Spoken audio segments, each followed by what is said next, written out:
I went through this period when I weighed 300 pounds when I was younger. So I said, I'm going to go on a low-fat, low-calorie diet. I'll work out an hour and a half a day, 6 days a week, half weights, half cardio, and I'm going to do it no matter what. And 18 months later, I was still the same weight. I was stronger, but I was still fat. Yeah. And it drove me nuts. Well, that cardio, 200 calories burnt on the treadmill, that 30 minutes, that cinnamon roll, that is 850 calories. They don't match. No. You can't pay for pizza on a treadmill? No. Comes down to nutrition. You're listening to The Human Upgrade with Dave Asprey. And we're talking about NAD.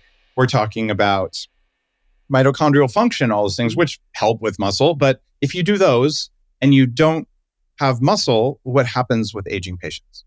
Yeah, this idea of skeletal muscle health has really been overlooked. And I appreciate you giving me the opportunity to speak about skeletal muscle as, again, the pinnacle of health and wellness and this organ of longevity.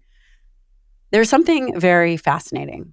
And I just want to point this out to the people in the collective and your podcast listeners, is that we have been hyper-focused on symptomology, meaning we've been hyper-focused on end state of aging, whether that is Alzheimer's disease or later stage cardiovascular disease, or even obesity, type 2 diabetes.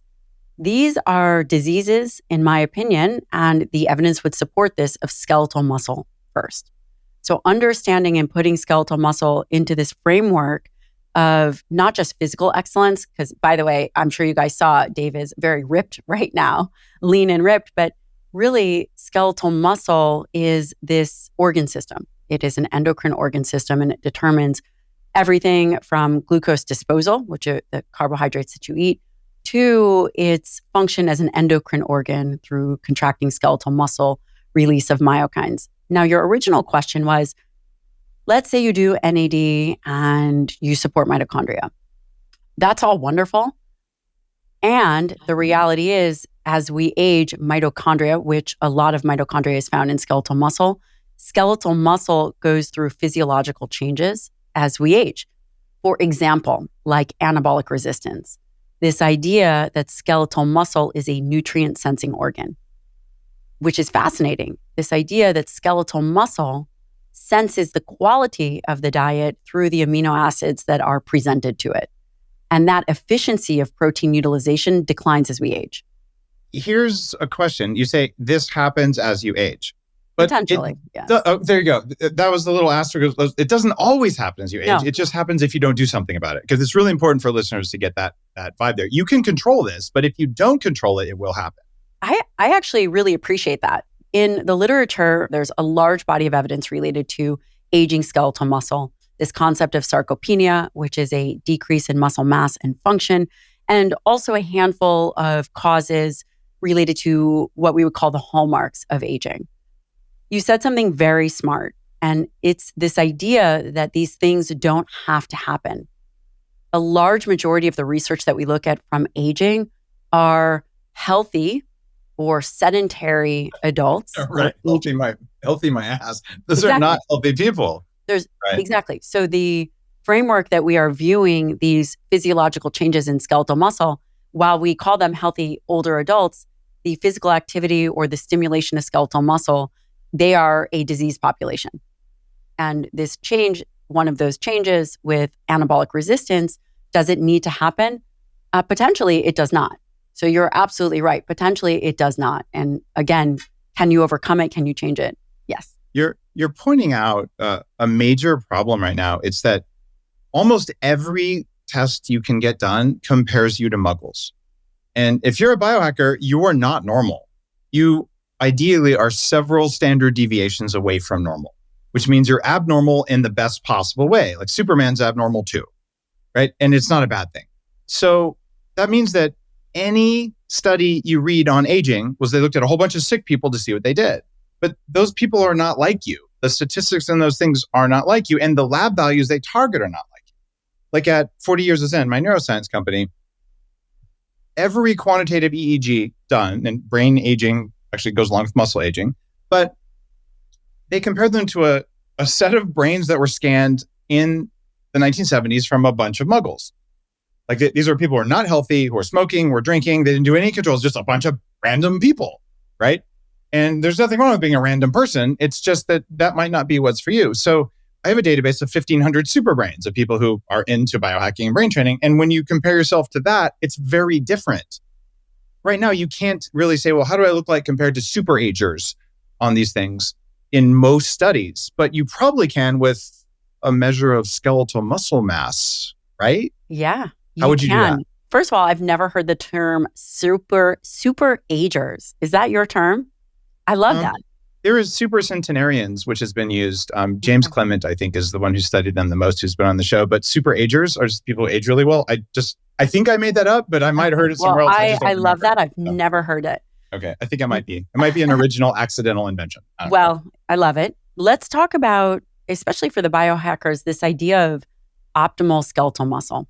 And before I provide you with any kind of answer, I want to tell you where the massive flaws in the way of thinking and looking at skeletal muscle are. Right now, we are very good at measuring fat mass. And in fact, that's what we've done. We've measured fat and bone.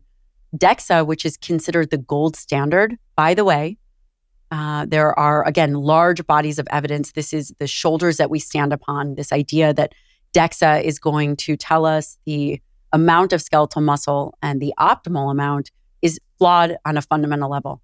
Are you ready? I'm so happy you said this. Okay, tell me why. It doesn't actually measure skeletal muscle mass directly.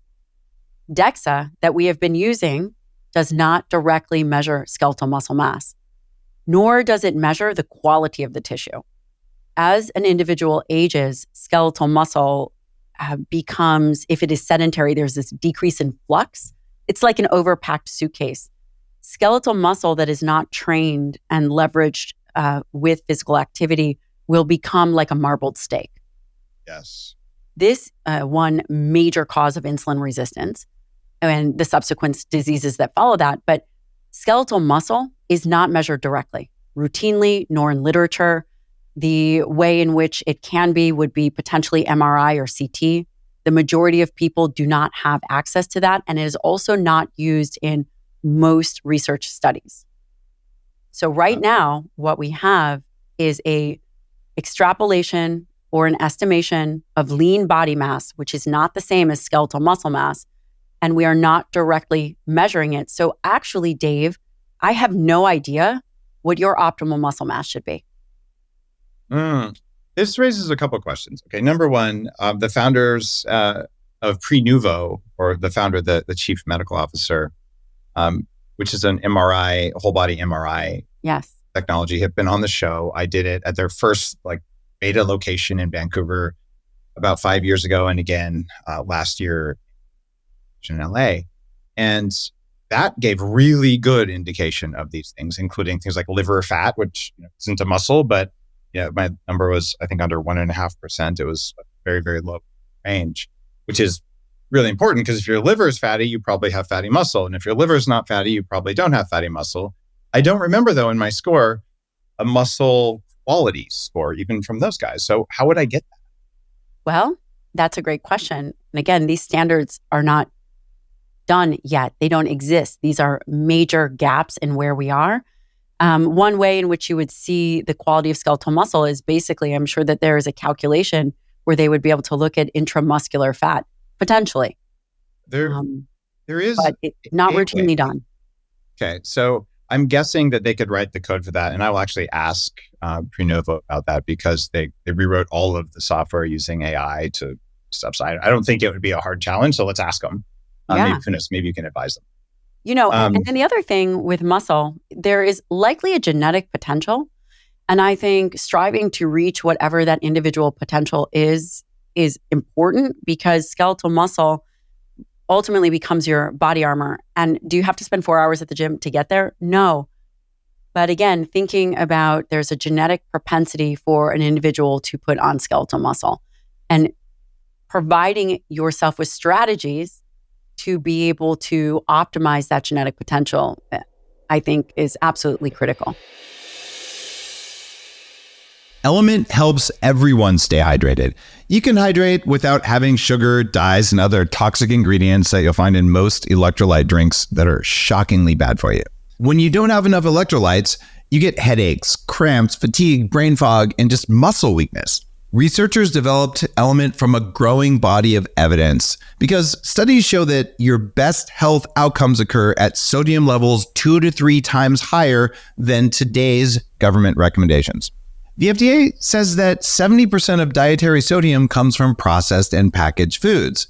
So what you do is you cut those foods out of your diet and replenish your sodium with a healthy alternative to junk foods. Element restores your health through hydration. It's perfect for biohackers, athletes, and anyone wanting to upgrade their health. Element also in particular supports your body during fasting.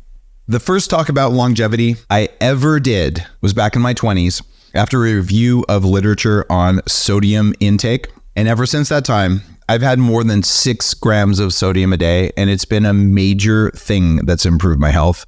And that's why I'm such a big fan of Element, because having more sodium when you're stressed seems like a really good idea based on the data. So thank you, Element.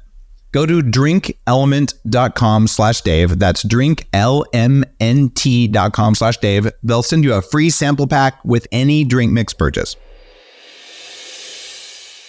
Thank you for mentioning genetic potential. I was changing shirts before we started recording, and I'm pretty ripped right now. And so you caught a glimpse of that as the cameras were turning on. I work out 20 minutes a week, but I'm doing this stuff in Smarter Not Harder. I'm doing Upgrade Labs technologies that are AI driven to put a stimulus in.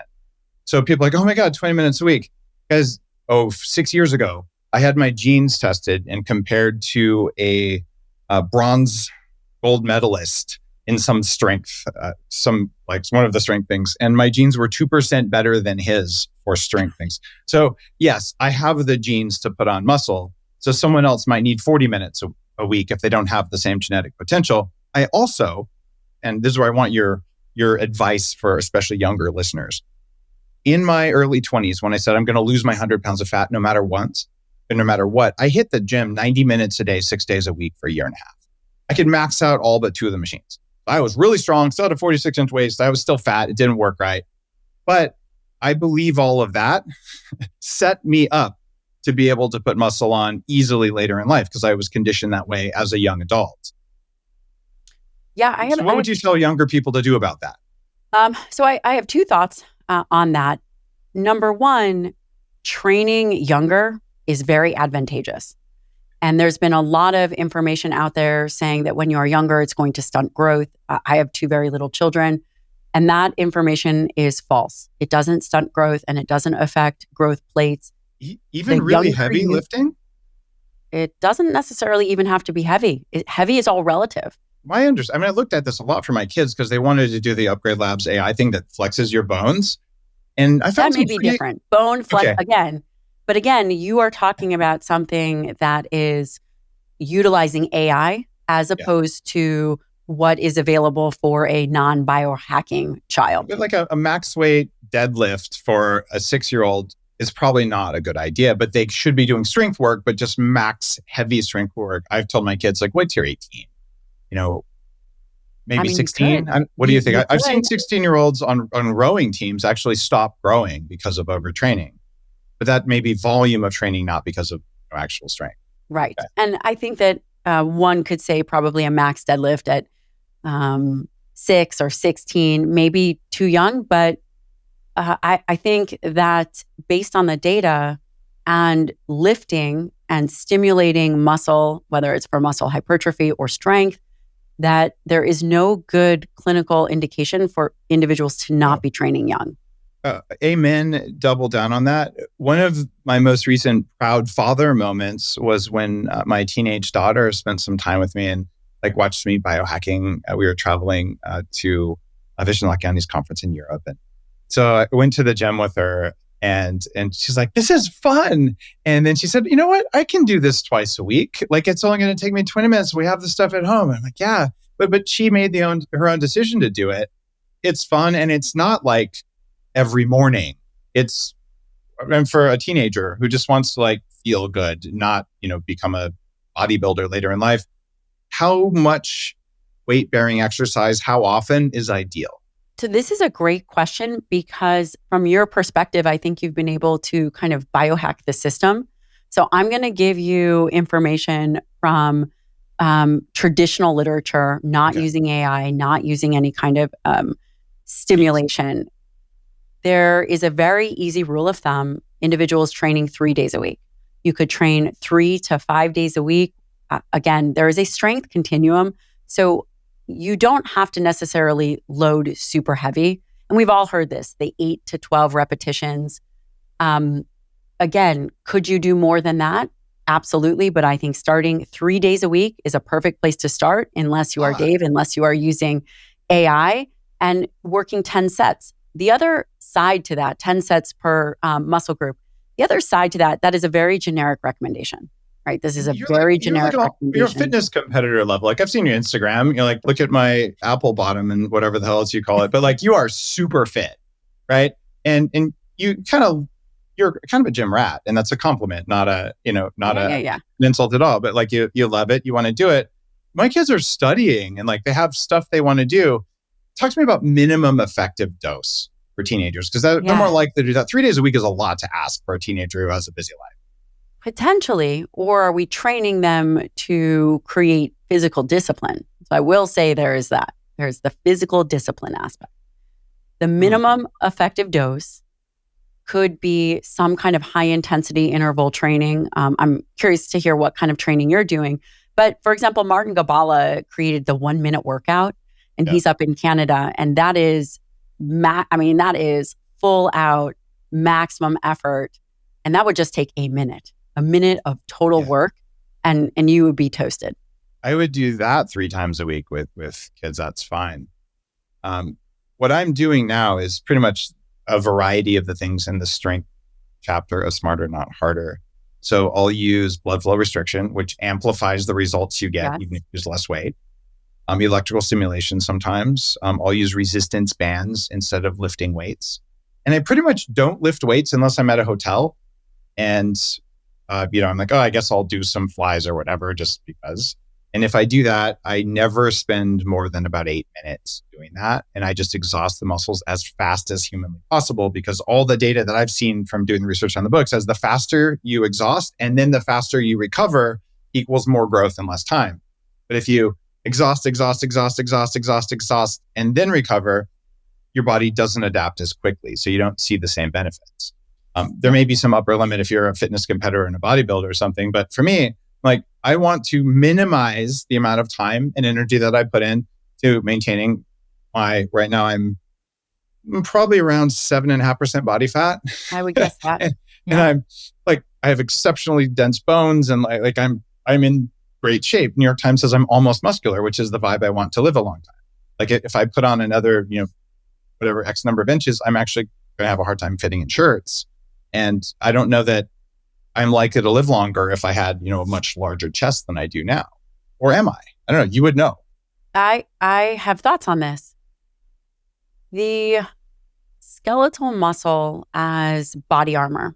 Let's say you were to get injured. Knock on wood, that never happens, or you were to get sick. Mm-hmm. A individual, whether they are 40 or whether they are 20, will lose around 2 pounds of skeletal muscle in 7 days, probably closer to 5 days. Depending on what they're eating, right? Well, there is a grace period of about 7 days with an increase in leucine content. So there is a grace period. But after 7 days, that immobility is devastating for both strength and muscle mass.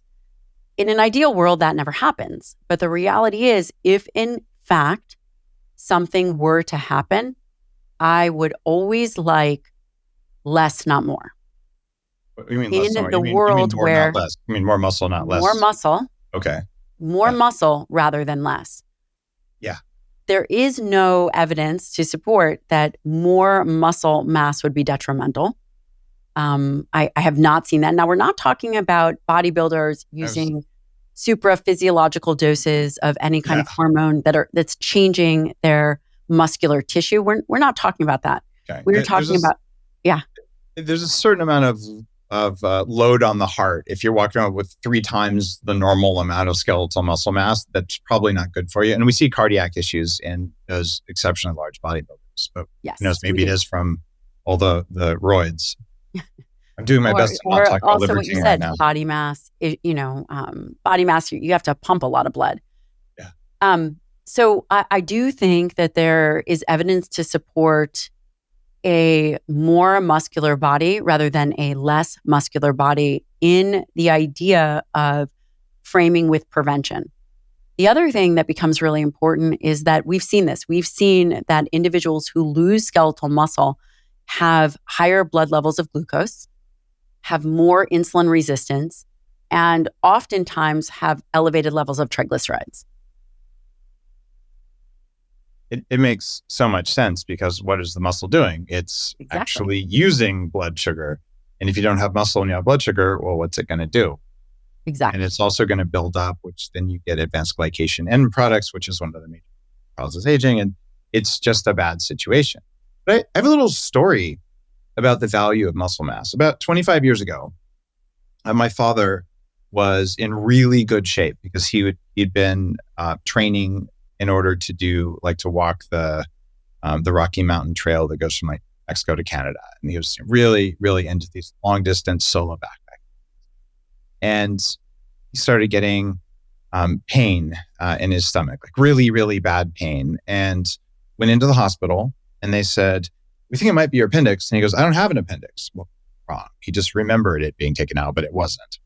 So it went gangrenous and exploded. And as a doctor, that can be kind of fatal, right? Yeah. When you start doing that. Well, because he was so muscular, he survived, but he lost 25 pounds of skeletal muscle during his recovery. If he hadn't had that muscle, he would have died. And he says that to this day. So yeah, if you get in a car accident, something bad happens. I don't know, government tells you can't leave your house for 3 years, whatever. Having skeletal muscle mass might be good for you. I would agree with you. Think of your body like a high-powered machine. Each part of it needs just the right amount of oil or tension in order to work the right way. Good blood flow is one of the most important things your human body needs. Without it, your organs get starved of the nutrients and oxygen they need to work well.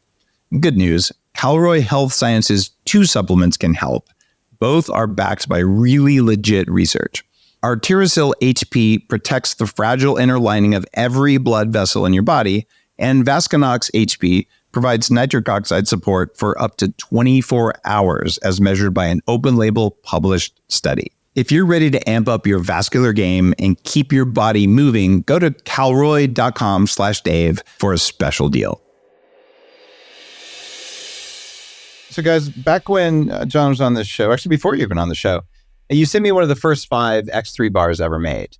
And this is something that you've become well known for. And this is the way you apply variable resistance. I even wrote about it in Smarter Not Harder. It's one of the several different ways that puts muscle on better than picking up rocks. And I think that it was probably a Facebook posting or something back then that I did it. It totally helped to blow up, but got a lot of attention on it. And you can really feel and see the difference. And you just came out with a new digital version of the X3 bar, which is why I want to have you back on, because this thing is really incredible. I'm all about the data. I don't care what some epidemiologist says or some super angry men's health, exercise physiologist who's basically a troll out. I don't care what they say. I really don't. All I care about is my data or your data, and your results are my results. So some clown can tell you that statins work and the only way to live longer is exercise. And there's a longevity guy out there, a doctor, trying to say these things right now. The reality is it's more complex, but show me the data. And the data is you. So with the X3 bar, I tried it for a few weeks before I promoted it. I was like, holy crap, this is different. And with the digital version you can show people they get stronger faster, and you can show them exactly how much they did. So I'm a huge fan of this. You don't have one yet. You're gonna. Yeah, I know the value of data for motivation, and I know the value of the X3 bar. So like a digital X3 bar, it's so good. So yeah, like variable resistance will make you absolutely stronger, so much faster. But the concept of progressive overload, most of the audience probably never heard that term. What it means is I never liked the term before, because when somebody would say, like, what's your method of training? They're like, progressive overload. So your method of getting stronger is getting stronger. Because that's really what that means. It's like that kind of dumb. But the concept is if you are getting stronger, you can progressively handle more resistance. So you can go up in repetitions, or you can do the same amount of repetitions, and each repetition is done slower, so more time under tension. That's progressive overload. Or you're dealing with a higher level of resistance. So all three of those things, or a mix of any of those things, is greater force created. So you're progressing the overload. You only grow muscle from a protein synthesis standpoint when you best those numbers. So if you're not beating your previous, then you're not really doing anything. Now, this is just from a myofibril perspective, not a sarcoplasmic perspective. But for the people who want to be as strong as possible, you want to make sure you're breaking your record every time. So, Is that really true, though? If I flew around the planet yesterday and I've got circadian disruption and I'm recovering from a cold and I go in to lift, do I really want to break my previous best on that day when my body isn't really ready to grow? I would tell you, sleep today. Let's do it tomorrow. Okay, there you go. So that's part of what Upgrade Labs is doing. It's like, hey, let's get your data. And if your desire is to lift heavy, but your body is like, nah, let's not do it. Let's put you in an advanced recovery protocol, right? Okay. Yeah, there are plenty of days where your body says no. You want to create that environment where you're besting your previous. So the original program was more like a standard kind of fitness program, but I'm doing something a little different now. Whereas we focus on strength, you basically just do one set per exercise per week. And you're fully recovered going in because you had an entire week rest. And then in between, you just do volume work. And so, my approach to this, and I haven't launched the program yet because the number of sets is like a bit different, per body part, and the exercises are done a little differently because it's a little different focus. But ultimately, what we want is just maximum blood flow. So, you could put your favorite Netflix show on and do sets of exercises, this is critical, not to failure. Okay. You want to stop 5 reps short of failure. So you do your strength work and you know what you can do. Let's say it's, the black band and you can do it 20 repetitions. Well, that's your strength work. But then when you switch gears to volume, which is what you do for the rest of the week, then it's just like, okay, I can do, let's say 4 or 5 sets or maybe 10 sets, and I'm just going to do 15 repetitions instead of 20 because you're just trying to compound the blood flow into the muscle over and over and over again. And that's where the size comes from. So how many reps are you doing, like the failure reps, did you say? It takes 20 repetitions to just go to absolute complete fatigue. Okay. And you do that how many times a week? 1. So once a week, you blow yourself out, basically. Right. Okay. And then the rest of the time, you're doing 5 reps short of blowing yourself out. You do that every day? No. So I can do it. What I'm doing right now is 6 days a week, but I split the body 3 ways. So I do push upper body, pull upper body, and then legs. That's how I split it. Got it. And this is an average of how many minutes per workout? Oh, geez. The actual time under tension might be like 6 minutes per workout. 6 minutes. And the time, is there a rest between each set? Yeah. Okay. So then what's the total time with resting and doing it? It depends. Like I tell people, do as much volume as you can do that fits in your life. People will say that what you're saying is too good to be true. Right. And I get this all the time. Dude, I have a franchise with 27 locations and more signing up, and we have all this data and we're showing that it works. But it's not supposed to work, therefore it doesn't. And what you do, they're saying, what do you mean? You're not, blowing discs out with, 16 plates on each side of something. Therefore, it doesn't work. And the reality is, curiosity is okay. And it's okay to be wrong. I've shifted some of my nutritional strategies from what I did 10 plus years ago. I think I'm directionally accurate on it. And, we all learn. And you may decide tomorrow that 6 reps instead of 5 away from failure works better. And then you'll just change and it won't mean you're a bad person. Bottom line, and this is just for people listening, John has real science, and we're going to talk about stuff in the journal, strength and conditioning research and other things like that. But you see so much garbage out there, some of it funded by big pharma And there's organized trolls for animal rights terrorist groups trying to get you to be vegan. There's probably some like a farmers group trying to get you to be carnivore. That's behind the scenes pulling puppets. I doubt it, but who knows? The bottom line is, how do you know if something's trustworthy? Sometimes journals help. I think they do. But you got to look at the people who are talking about it and the results they're getting with themselves and their communities. And I've seen some pretty impressive results, why it works and how it works. And frankly, your biceps look like they're doing all right. Now, Doing all right. I got to ask you this, though. And this is something that's kind of tortured me. We've all seen videos of Shaolin monks, and they're doing one finger push downs, and they're doing these incredible feats of strength. Yeah. And they're small. Why are they so strong when they don't have the bulk that you or I have? There's 3 ways to make a muscle bigger, and there's 4 ways to get stronger.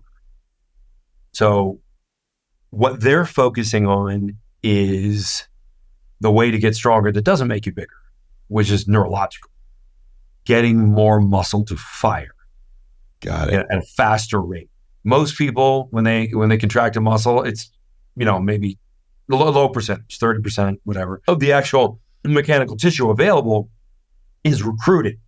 So like a gymnast, they're great at getting almost the entire muscle to fire in anything they're doing with intention. So not necessarily reflexive, but more is recruited in their reflexes also, which is why they have such incredible balance. So the Shaolin monks, they also very, very carefully restrict their eating. You never see an obese Shaolin monk. That's for sure. So very, very, very small amount of calories, very high level of potentiation. And the muscle that they are growing, they're not getting a blood flow effect. They're doing mostly what X3 does, which is muscle protein synthesis. So they're just building sort of like lean, powerful muscle, as opposed to a larger muscle that's capable of longer sustained contractions. That's sort of more like a bodybuilder. But they don't get the bulk. Part of what I do is I read your stuff and I look at modern things, and I also look at old practices. And a lot of these guys are practicing something called Nigong, which is sort of the redheaded stepchild of Qigong. And they teach that there's ligament and tendon strength, that there's muscle strength, and that there's something they call interstitial strength, or Wang. And I don't exactly know what that is, but maybe that's the neurological stuff you're talking about. It's some other factor that we don't look at in modern exercise science. But maybe what those Shaolin masters are doing is definitely tendon and muscle and bone strengthening and neurological strengthening. So they, like you said, they fire everything, so they don't need as much. That would be more like driving a lighter car. Yeah. Right? How do I get that? I want to be stronger than you with 50% of the muscle mass that you have. I mean, then that, it's like lifting incredibly slow does that. So like real slow contractions with the X3. So, I'm moving like molasses, like 3 seconds up, 3 seconds back kind of thing. You're recruiting more tissue. So like the analogy I like is when you draw a line on a piece of paper, if you do it fast and not a straight line, it's easy. If you do it slowly, your hand will ache. It's because all the stabilization firing is required to enable you to draw that line straight. So all kinds of reflexes are firing to keep that pencil in your fingers and drawing a straight line. And all kinds of feedback information is being used from, your visual interpretation of what's happening on the page and the mechanical feedback of what's going on in your hand. So, you draw a straight line really slow and, your hand just like why does my hand ache from drawing a line? Well, much more muscular involvement. Okay. So really, really slow movement. That's something in my last book, Smarter Not Harder, like really, really slow, especially eccentrics, makes a difference. When you're using the new X3 bar that you came out with the digital measurement, It must track the speed that you're lowering the bar. Yeah. And how's the feedback work on that to encourage people to do it slower or faster? So it's sampling multiple times per second. Okay. And so what you're competing with is the total force you create. If you're doing like crappy, fast repetitions like that, or just pushing out and letting it, like snap back on you sort of thing, the aggregate number is going to see that you're hanging back in the easier part of the motion a lot. You're spending a lot more time back there than you are in the loaded position. So then you're going to have a lower total force. Now, once you learn how to do it right and you go slow and controlled contractions, that number starts jumping up. So you always want to be beating that number. That's progressive overload. So by looking at that total number, and I mean, it's like precise, like when I do a chest press, the aggregate number of pounds that's collected is like 20,000. So I can like if I'm at 19,900, I know I've got to do another maybe half a repetition to beat my previous best. But then that's a trigger for growth. And when you have the data in front of you, you said it's so motivating. Most people, they may only have a few workouts in their life where they actually get stronger, and they are able to realize it and perform a greater level of force and then trigger growth again. Like that, it might only be a handful of times because most people have no view of this, and repetition counting is not it. Because like you can do, like I see people when they start training, they might do 10 reps on a bench press with a certain amount of weight. And then 2 weeks later, they're doing 12 reps, but they're doing them faster. So they're actually doing less work by doing the 12 reps than with the 10. So are they getting stronger? No, they're not. And with this, like you absolutely know every time. And if you waited the proper amount of time and you had the proper amount of protein on your days that you weren't training, you will notice you'll beat your number almost every time. And that's what happened to me over the course of 2023 in my 14 hours of exercise. Oh man, it's tough. 14 hours. It's like almost 2 full work days. Let's talk about diet for a minute. You seem like you're kind of a carnivore-ish sort of guy these days. Where are you on the spectrum of protein, source of protein, type of fat, frequency of carbs? It's funny. I was going to ask you the same question. So not everybody sees this, but Dave and I were just hanging out at a conference, and you're shredded. Like you said, you're like 5% body fat. It's insane for being where I came from. Like the veins and stuff. Like I don't know. It's on YouTube. This video is not doing it any justice. You look. There you go. It's weird. You look like an anatomy chart. Yeah. Like it's awesome. I'm not displeased. We'll put it that way. But I like to think biohacking works when you keep adjusting over time. So first, tell me what you're doing, because you look like a balloon animal. Yeah, actually, I'm more interested in what you're doing, because I think you're closer to the right answer. But yeah, I mean, I'm getting 1 gram per pound of body weight in quality protein. So either meat or fermentation. Meat or fermentation? What are you fermenting? So I have a supplement called Fortigen. It's basically essential amino acids. Amino acids. Okay, got it. Yeah. So you're doing either protein or amino acids that have an equivalent amount of protein. Okay, and the difference for listeners: if you eat a steak or a whole protein, about 30% of it of the calories in it go into breaking it down. If you eat the amino acids that happen after it breaks down, they're fully absorbed, and you need far fewer of them. You need less calories. That's right. But as long as you're getting the amino acids at the end of it, there's benefits. There's probably also some metabolic signaling in the gut from eating protein that's probably beneficial, but we don't know. Okay. Yes. What do you do for carbs? I try and stay like under 15 grams a day. Wow. And that works over time for you. Okay. I mean, it does, but I'm going to ask you the same question. What do you do? You're not going to like my answer. It's funny. And then, but first I want to get yours. Well, wait, hold on. I mean, I'm a scientist. If there's a better answer, somebody can tell me like putting, cramming cauliflower in my ears is going to make me like bigger and stronger. I'm see me like doing this all the time. I'll be a graveltarian if it works. I don't even care how it tastes. Like I am willing to do anything. It's better and it's proven. Great. Even if it's not proven, I'll probably try it if it's not going to kill me, and I'll prove it myself if I have to, because the most interesting things aren't proven; they just work, right? Yeah.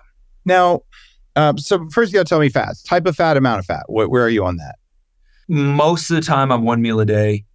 Okay. It's pretty much like a 2.5 pound ribeye is what I eat every day. Nice. Grass fed or not? I try to. If I'm on the road, then, like if I have to go to a Texas Roadhouse. You lift every day. You're doing OMAD. You do cold therapy and stuff too? When I can. Okay, like not regularly. But you also cryo chambers are not, they don't do it for me. I like a cold plunge. Okay. Where's your cortisol? Well, it depends. It does change every day. Who would have thought, right? Yeah. Okay. I mean, it can go decently high if I'm. It's not like blown out low. No. Okay. Awesome. What I've found over time is when people go, following some of my recommendations, right? You can always overdo something. I'm like, do it when your body needs it. I'm like, I'll do it every day. I found that for most guys, if they do OMAD, the 1 meal a day, so they're doing relatively long intermittent fasting, and they're doing keto without a break, that they usually about 6-8 weeks, they start seeing cortisol levels go up and up, which feels good at first because cortisol and adrenaline are energy sources.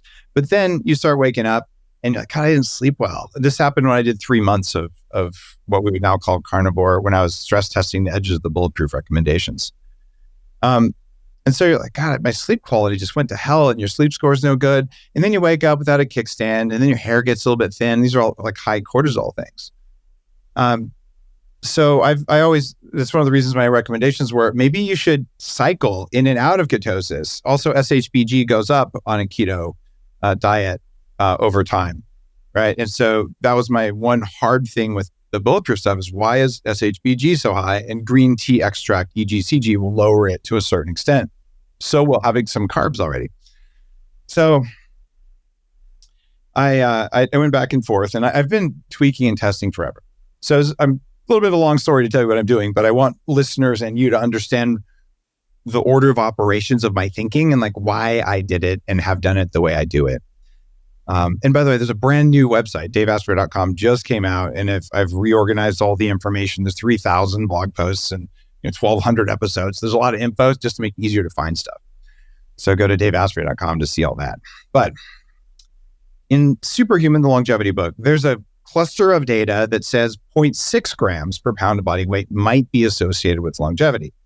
But all the studies don't look at the quality of the protein. And that's right. A lot of them use shit quality protein like whey. Whey is trash. Yeah. Well, whey is better than soy. Okay. Yeah. I wouldn't even consider, like, when somebody says like vegetable protein, it's like, that's not protein. Like throw that shit away. I'm with you there. So and also gluten, snake venom, and nerve gas are all plant-based. Well, not, they're all proteins, either animal or plant-based. So it doesn't matter. Like you don't want to just eat a protein diet unless you know what protein is. So I'm going to assume available animal-based proteins because those are what work. And where we run into problems is that if you want longevity, restricting the amount of certain amino acids like methionine and tryptophan are important because those change your gut microbiome per Viome studies, and because they also basically accelerate some aspects of aging via something called mTOR, which is not even that bad in some circumstances. Very technical sentence, and if you didn't follow that, guys, just hang on for a second. I'll explain it all to you. So that's 0.6. But there's also abundant research that says people are healthier metabolically, which means you'll live longer, if you eat 1 gram per pound of body weight. There's also another set of data that says 0.8 grams and 1 pound or 1 gram of protein per pound of body weight are identical in outcomes. But I don't see that. So here's what I've been doing. And a lot of people are like, do tell. Okay. Number one, I have formulated a new kind of protein, and I will probably launch it. It's all animal-based, but it's not something that you would find today on the market. So I think that's part of it. I optimized my type of protein. But I just did the math. I need 200 grams of protein. If I'm doing only 2 meals a day, that's 100 grams of protein per pound of body weight. And all the studies until 2 weeks ago said you can only use at most 50 grams of protein per meal. And I thought to myself, that sounds like a whole lot of bullshit. Because there's a great study that came out about 3 weeks ago. Exactly. And that study showed, well, it's one of the reasons that what I've done for the last 2 years worked. I tend to do stuff and figure out it works. And then there's a study, I don't know why, but the same thing happened with C8 MCT oil. And well, that's also part of the reason why 1 meal a day works. Yeah, it is. And 1 meal a day, you have to eat more than 50 grams of protein. Otherwise, you'd look like Bill Gates, you know. You'd die. Yeah, he's just like, well, right. I don't eat really anything except for fat and protein. So, yeah, I would. The thing is, I do. So I now, and I was doing this with just fat and protein, and I got like crazy lean to the point I'm like, all right, there's no reason to limit carbs. So what I do now is I do 1 gram per pound of body weight. I have no problem with 100 grams of animal protein per meal. And the study that just came out says there is no upper limit for protein, and you just make muscle for longer periods of time. So I might do 2 meals a day on an average day, sometimes 3 if I'm feeling lazy about it. But I always get at least 200 grams of protein. I always take enzymes with it. If you're listening to this and you're going to do it, if you fart death, you did it wrong. And if you do it regularly, you'll probably die. The old bodybuilder, the gyms would smell like crap. Too much protein makes ammonia, which wrecks your metabolism. If you have enzymes and stomach acid, you won't do that. You'll just absorb it. So what I've been doing is I've been absorbing protein, a lot of it, and I'm a little concerned about that. So I've been looking at my Dunedin pace, my rate of aging, to see if all this stuff, it hasn't changed meaningfully. So what I'm seeing is that this works. There's something that you've talked about in your videos that maybe 20 years ago I would have thought, that sounds like a lot of bullshit. It might have been a little bit. It's muscle confusion. Well, it's a made-up term. We made that term up. Yeah. But Billy Idol, I trained Billy. Billy used to call me Muscle Confucius. And the CEO of the company thought that was funny. He goes, let's call it muscle confusion. I go, what? It's just, Jack LaLanne had periodization training. Yeah. Muscle confusion. Even Arnold likes to give me crap for that. Muscle confusion. I think it's actually brilliant now that I know what I know about the brain and neural adaptation and some of the latest science in how to create change in biological systems. What the idea is that if you change your workout routine regularly, your body won't adapt and you'll continue to grow. Maybe there's something about individual body parts adapting, but I think the genius of it is what it does for your brain. Right? Because exercise makes the brain better. And when you do exercise that is uncomfortable for the brain, because it didn't just do that, it makes the brain stronger, it makes myelin sheath thicker. And it's one of the reasons that, I started playing ping pong. My dear friend, Dr. Daniel Amen from Amen Clinics, I'm on his board of directors now years after he helped me without knowing me. He said, Dave, get a ping pong table. I said, all right. And the idea there is you're going over here, you're crossing over the center line, and some people call it cross training, but you were an early adopter, whether you kind of made it up or not. But I think it creates anti-aging neurological effects in the brain to not do the same thing every day. Well, it comes down to the boredom and injuries and plateaus that stop most people in their tracks, right? So, right. Yeah. So, if there's a lot of variety there, it's like, oh, this is more interesting than just, the old days I would do, chest and back for 2 hours, and I'd get on the stationary bike for 45 minutes. And then I would do legs next day, get on the bike for 45 minutes, and then do shoulders and arms, get on the bike. And so when I was training all these rockers, like Billy Idol, Tom Petty, Bruce Springsteen, I was like, we got to get a heavy bag. We got to get, we got to do Pilates. We got to do yoga because, they got tours to get ready for, and they've got, fancy lifestyles, and they liked that. And I noticed it was working for me in the gym. Oh, I'm going to do yoga today. I'm going to do Pilates today. I'm going to go to the aerobics room because that's where all the women are, and it was regardless of the reason why. And then I just want to pound weights. Oh, you know what? I'm just going to do body weight today. I'm going to go to the track. And so the CEO said, can you recreate those types of workouts that you do for yourself and for all these celebrities and do it in front of a television? I said, add a pull-up bar and some bands and some dumbbells, because I was always trying to work on their weaknesses as much as their strengths, just to keep them interested. You know what I mean? And keep them from getting hurt and seeing results over time. So he came up with muscle confusion, and it kind of describes what we were doing. It's a good thing. And one other thing I've got to give you credit for. I just wrote, a chapter in my last book on biohacking about, putting on muscle and all the different technologies that work better than picking up rocks, which is kind of what weightlifting is. We concentrate in the rocks now. And one of them is bands. Because the type of resistance that a band gives your body is foreign, and it actually confuses your muscles. And you, more than anyone else, have popularized bands, and they are provably more efficient at building muscle than picking up weights. I'm not saying you shouldn't pick up without weights. Injury. Yeah. Yeah, without injury too. Yeah. So, because there's a better concentric with bands than there are with dumbbells. Yeah. Nailed it. So it's cool. You've got some things that I would label early biohacks that you evolved into because you did all sorts of things and all this. What about hormones though? I mean, do you measure your hormones? Do you know your testosterone levels? I do. I know my testosterone and my free testosterone. I mean, I get my blood work. I just did it last week, and I'll probably sit down with my endocrinologist / nutritionist and we'll talk about those numbers.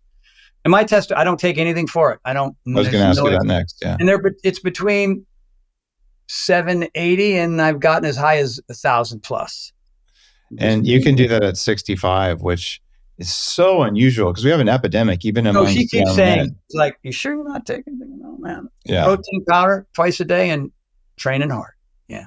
And recovery. Getting enough quality protein helps so much, the right fats. And I managed to get mine up to 750. I've been on testosterone since I was 26. I had lower testosterone than my mom. And I was really unhealthy. I had mold toxins that were estrogenic and a lot of problems. So I went off of it for about 3 years when I was testing out my first big diet book just to see what I could do. And if I did everything perfect, I could get to 750, but I feel much better at 9. And so I supplement, I inject once a week and I keep my doses around 900 or my levels around 900 and it works. And I just encourage everyone listening, man or woman, if you don't know your sex hormone levels, no matter your age, you're just missing out. It's cheap to get it done now. You can do it at home and then you know your baseline and you know if what you're doing works. Because if you're eating the Cheetos and Diet Coke vegan diet, which some people do, well, I'm vegan, I must be healthy. Your testosterone is going to be in the shitter. And then you'll know. And then you can say, well, maybe what I'm doing doesn't work. And maybe they'll add some more protein or they'll get better sleep or the things you're talking about. But I am so impressed. Most guys at 65, even with a great regimen, what they experience is that the stuff that worked 2 years ago just doesn't work no matter how they push harder, but the muscle won't grow. And it's the andropause thing. And so whatever the combination of meditation and sleep and work and exercise or happiness and community, whatever you're doing, you're a far outlier to have levels that high because most 30-year-olds don't have levels like you do. I know it's bizarre and I am an outlier. I suppose I am an anomaly in that respect. But I mean, keep in mind, except for being sick with Ramsay Hunt and travel, I haven't missed a workout in 35 years. I mean, when I first started climbing, when I was P90X guy, I couldn't climb a 15-foot rope. It's like, oh, ow, that hurts my hands. Like, oh, my forearms are pumping up. I can't even open my hand, right? And so I went, oh, okay, I'm terrible at this. Let's keep doing it. Let's get away from the weights a little bit and start climbing some ropes. And then I went, I had a pegboard in junior high school, and I couldn't pull one out without crashing. So I made 2 of them. I got 2 of them on my property, and none of us could do them. We were all terrible because it was just a completely different movement. But I mean, it's more muscle confusion, right? Now I go around the pegboard like I'm on the moon, only because 17 years later, doing it twice a week, mixed in with all the other things that I do, I'm just we can go to the top. Let's see if we can go to the corner. Let's see if we can go to the corner and down. Let's see if we can go to the corner, down, and here. And then we go up, over, down, and back. You know what I mean? And I sing the national anthem when I do it just to be a wise guy. You know what I'm saying? Right? And I'm older. I mean, I got this pegboard 17 years ago and I can do it better than ever. I mean, all that behavior, plus the recovery, plus the infrared sawing up, plus the foam rolling, plus those naps and the meditation. And I don't have kids. I mean, a lot of my friends have kids. They have there's a bunch of extra energy in the house that kind of sucks their life out of them sometimes. makes it harder for Oh, them. that's why your testosterone is so high, because you don't have kids, so you Yeah. have a life of quiet luxury. I see what you're doing there, Tony. All right, I let my pendulum swings very far in both directions, man. I like when it comes to chilling and relaxing and hanging out underneath the awning and you know, just enjoying some lemonade. I love it. I'm sleeping in, sign me up. You know what I mean? I know when I need it, so I do it. I'm not afraid. I don't judge the fact that sometimes I'm just effing off. You know what I mean? I understand how my body's reacting to that. Yeah, and then you change what you're doing for that day, which is what everyone can aspire to. Is just, it's not that I'm feeling lazy, it's that something's not working right. But sometimes you are feeling lazy, and to just learn the discernment between those two states has been really important. And there's a lot of shame out there too. I talk about how I want to get exactly the right amount of exercise to feel and look a certain way. But I'm also really busy with multiple companies and, writing books and all that stuff. So somebody like, well, you're just not willing to work hard. And I'm just like, should we compare abs? Because, I'm 8% body fat and I'm, probably can crush you in my grip. So it's like, I'm super willing to work hard, but I want to work hard to feel amazing and to do the things that matter. And it seems like you've gotten to that as well. We're like, today isn't the day to push really hard. Today's the day to recover hard and then push harder tomorrow. Nikki Bella was on the show, celebrity and also professional wrestler. And she described exactly that life, but it was very similar to what you'd hear even from Third Eye Blind. I've worked with those guys, been backstage with them, or Pink Floyd, Roger Waters. They get beat to death by the road, plus all the breathing that they're doing. And I never paid much attention to that until Stephen Jenkins just said, "No, here's all my breathing that's planned out ahead for a show." And I was blown away because it's a different kind of endurance athletics with minimal recovery, almost like doing a endurance event every day and just traveling around doing that. So they get ground down. But I wanted to ask you, so here we are, you've got, these nice big guns and everything, and you're training these people to look really good, but everything I know about training says that recovery is as important as training. And these guys are minimizing recovery. How do you get around that? Well, when you film a movie, it's really hard because then you have 14-hour days when it's all in, it's all physical, and then you have a short turnaround. That is a challenge, let me tell you.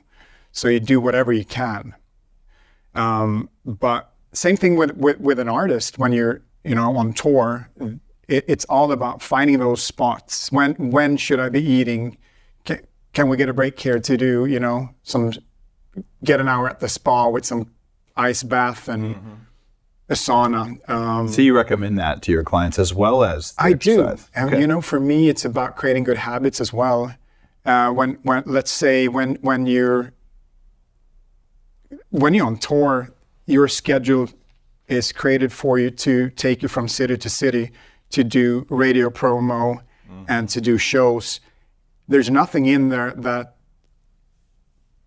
is about you and your wellness. None at all. Nothing at all. Nothing to really look, what do you need? So if Katy Perry's got a show for 20,000 people at 8 p.m., I look at when should she be waking up?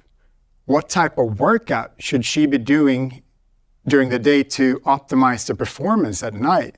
Okay. What is she doing 3 hours before a show, 1 hour before the show, or even 20 minutes? So traditionally, it's all been, warming up the voice, doing a sound check, sitting in the locker room. But I'm big about looking at the details. What do I do to optimize myself to perform? So when I get on stage, how do I know that I've done everything I can, physically and mentally, to be at my best? And what do you do after when you get off stage? I think you're supposed to go out for drinks and make out with fans. At least that's what I've mostly seen from the rock stars I've hung with. Well, we'll do that for 3 weeks straight. I know, right? See how you feel. Wrecked. Right? So that's, when I got thrown into that world, I realized I need more tools. So that's when I got into the lifestyle coaching, nutrition, and really starting working on how I can help someone with structure and optimizing in with good habits, out with bad habits. The training's just a little part of it. I love that you're saying that. I went through this period when I weighed 300 pounds when I was younger, and it's all about the training. So I said, I'm going to go on a low-fat, low-calorie diet. I'll work out an hour and a half a day, 6 days a week, half weights, half cardio, and I'm going to do it no matter what. And 18 months later, I was still the same weight. I was stronger, but I was still fat. Yeah. And it drove me nuts. But that cardio, 200 calories burnt on the treadmill, that 30 minutes, and they will not, that cinnamon roll that is 850 calories. They don't match. No. You can't pay for pizza on the treadmill? No. Comes down to nutrition. Yeah. When it's about weight loss. I love hearing a celebrity trainer say that, because if someone had just told me that when I was 16, I would have just focused on my food instead of just beating myself up in the gym, right? So how do you know, or how would someone listening know, okay, I want to change my diet, but I still should train some amount?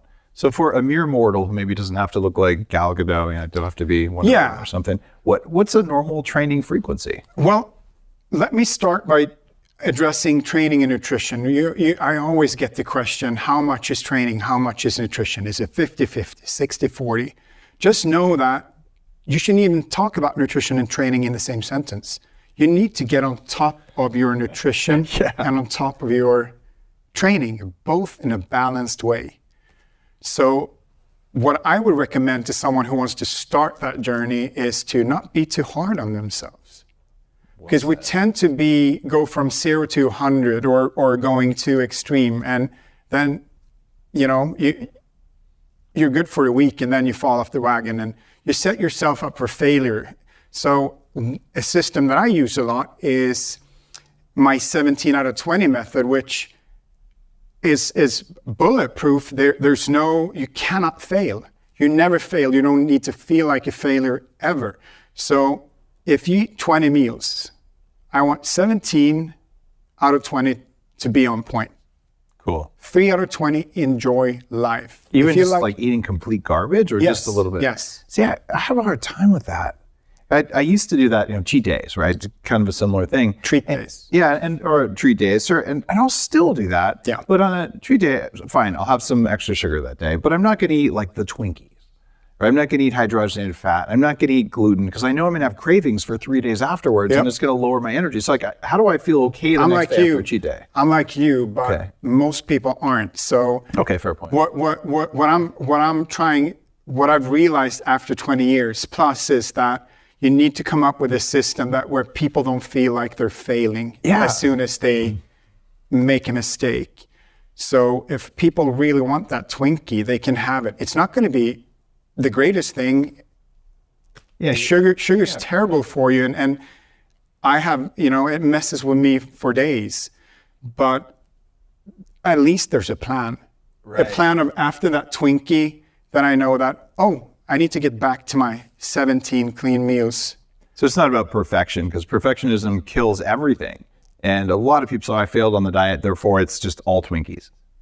Correct. And you've gotten rid of that with the Magnus method. So if you're too extreme, one Twinkie and it's over, I failed. Same thing with training. If I'm supposed to be training really hard 6 days a week and I don't have it in me and do 5, I failed. Right. So I think that you should start, first of all, look at training holistic. I'm involved in all these extreme makeovers, right? I build these superheroes for the big screen, but I preach balance, and I think that you should look at training from a much more holistic perspective. Look at 3 things. 1, what do I like to do? Number 2, what does my body need? Number 3, what do I want to master or get better at? Many times those 3 things are different things. They might be the same. That should create your weekly programming. Okay. So for me, strength training is my number 1. Meditation, yoga is my number 2. I need it. My 3 is Brazilian Jiu-Jitsu. Okay. I don't enjoy it every time. I have to admit, I'm getting my butt kicked. But I love the art form, and I love to get better at it. Okay. So the beautiful thing about that, once you have those 3 figured out, you can actually make all those benefit each other. Okay. So I can do yoga poses that benefits my Brazilian Jiu-Jitsu, even strength training that benefits that. So I think that's the way you should approach it. Okay, so you look to get benefits across multiple goals by just picking this up. So it's high return on investment for the minute you spend exercising. It's funny. So I don't have the schedule of, Rockstar where it's every night, but I've been through weeks where I'm doing 4 main stage presentations in different cities, actually quite often. Yes. And you're going to go in front of 15,000 people on Tony Robbins stage or something. I would never wake up and do like a heavy lift, right? Because I want to bring the energy to the audience. I'm not going to waste it on plates or something, but I'm going to go for a walk and do some stretches or meditation or something. So I've got blood flowing, but I'm not actually already burning out what I'm planning to share with the audience, right? Smart. Is that kind of a similar recommendation to what you're doing? Correct. So that lift, that session might have been, if you and I would work together, we would probably do that the day before. And then on the day of, we would do something that helps you to take up the oxygen, like a couple of high intensity interval. Okay. Couple of sprints. A couple of sprints. Okay. Stretching, opening up, optimizing airflow in the lungs. Okay. Do you do specific breathing exercises with your clients? I am not an expert. Okay.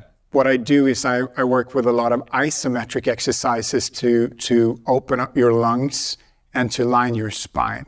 Okay. You see, your spine is a postural muscle. Mm-hmm. It's always activated. You don't choose to activate it. So you need to work it in a different way. To reprogram it, you need to work isometric more than 6 seconds. So I do isometric work on the spine. Okay. To reprogram you so you have a better posture and a better airflow. So when they walk on stage, their posture is perfect. And correct. Isometrics, some people listening may not be into training. So that's when you're pushing against a force that doesn't move. So basically standing against the wall and pushing as hard as you can, knowing it's not going to move. Correct. Right? Okay. And so you have people that like lean back and push their head back against the floor kind of things? That's one of my favorites. Okay. And I think that when me or my clients are traveling, when you're traveling a lot, you can do that and when you're sitting in your seat on a flight as well. Just push back your spine, flatten out your neck. So that's a good one that I recommend, just to reprogram your spine, because we're born this way and we die this way. So we constantly got to remind ourselves to be up here. What kind of gear do celebrities travel with? Do they have resistance bands? Do they have magnets? I have no idea. Depends. So we could do workout in here. I'll always find something. I do lamp curls. Lamp curls. We could do pull-ups underneath the table. We can do planks. We can use the cushion to do stir the pot. I have training bands that I like to send with people. Okay. So I have two different kits, like mini bands and super rubber bands, that I use a lot. I find those are really convenient for travel because they don't weigh very much. Correct. How about blood flow restriction? You ever mess around with that? I have. What do you think? I tore my bicep a couple of years ago, and in my rehab, I did that. Okay. And I did an episode a while ago on that with the guys from Be Strong, and it's really interesting. I mean, you put these bands on, and you don't that restrict but don't fully restrict blood flow, and you don't have to have much weight, and you just grow muscle. It's kind of ridiculous. Yeah. So I'm not an expert when it comes to the science, how backed up we are by science, if it works or not. But a lot of people are swearing by it, and it looks like it's really beneficial, and that's good enough for me. I may or may not have done that yesterday. I was doing a bunch of filming, and also in the morning, I brought my bands and I pumped them up, and for about 2 days afterwards, like there's an inch more blood flow. So at least you're getting a pump. But the science that I've seen shows via something called HIF1 alpha, it actually is growing more blood flow, and by changing lactic acid levels, it is growing more muscles. So fantastic. I'm a believer. Yeah. But you can't exactly restrict blood flow to your butt. And at least 51% of our listeners, like, how do I get bigger muscles in my butt? So tell me, Magnus, what is the secret to having junk in your trunk? Well, the key, if you want to build great glutes, is to work all 3 glute muscles first of all, and not just the big one. I think that you should work all the muscles in your body about 2 times a week. Anything from 1 to 3 times, depending on the load and how many sets. But if you want to develop a nice glute muscle or bicep, I would say 1.5 times per week is pretty ideal. With, depending on the muscle group as well, anything from 9 to up to 18 sets. You're listening to The Human Upgrade with Dave Asprey.